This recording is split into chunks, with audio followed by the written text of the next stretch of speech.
Pemerintah pusat dan daerah merespon dampak bencana gempa bumi bermagnitudo 7,7 yang mengguncang Flores, Nusa Tenggara Timur pada Sabtu 15 Agustus 2026. Prioritas penanganan darurat saat ini difokuskan pada pemulihan layanan kesehatan, percepatan distribusi logistik, dan pembukaan akses jalan yang sempat terputus.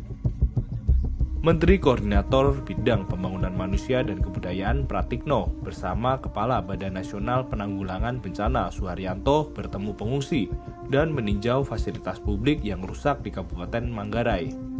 Kondisi rumah sakit Manggarai kurang layak dan tidak memadai untuk menampung para korban luka, termasuk pasien patah tulang. Pasien ini terpaksa dirawat di tenda-tenda darurat di luar gedung. Menanggapi kondisi ini, pemerintah menyiapkan pembangunan rumah sakit lapangan sebagai solusi jangka pendek.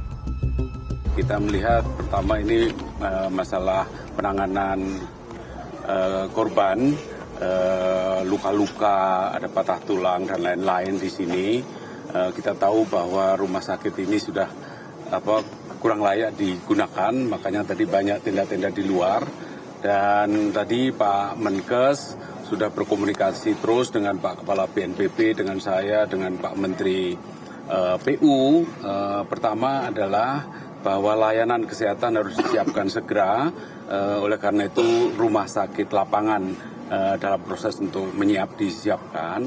Selain tentu saja adalah renovasi rumah sakit yang ada. Tak hanya membangun rumah sakit lapangan, pemerintah juga menyiapkan agenda perbaikan infrastruktur vital seperti kantor Bupati Manggarai, Rumah Sakit Pratama Reo, Puskesmas, dan tempat ibadah. Suharyanto menegaskan bahwa bantuan logistik terus mengalir melalui posko pendampingan nasional yang telah didirikan di Labuan Bajo dan Maumere. Bandara di kedua wilayah tersebut tetap beroperasi dan dapat didarati pesawat besar maupun Hercules untuk mengangkut bantuan. Kemudian untuk posko bantuan ini sudah terbentuk, posko nasionalnya ada di Halim ya.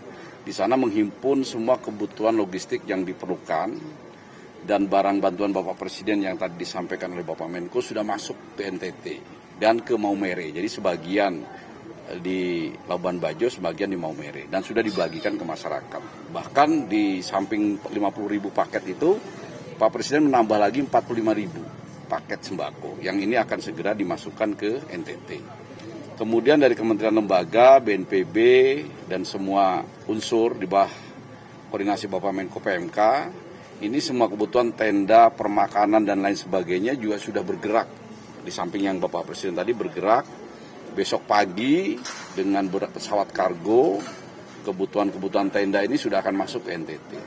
Jadi nanti kita akan ganti semua tenda-tenda yang seadanya ini dengan tenda yang lebih baik, termasuk kebutuhan-kebutuhan lainnya. Terkait akses transportasi, pihak Kementerian Pekerjaan Umum melaporkan bahwa jalan-jalan utama bisa dilalui lagi, termasuk jalur dari Ruteng menuju Reo. Hal ini memudahkan distribusi logistik melalui jalur darat yang memiliki volume lebih tinggi dibandingkan jalur udara. Akses nggak ada masalah, udah bisa tembus, ke Reo udah bisa tembus ya.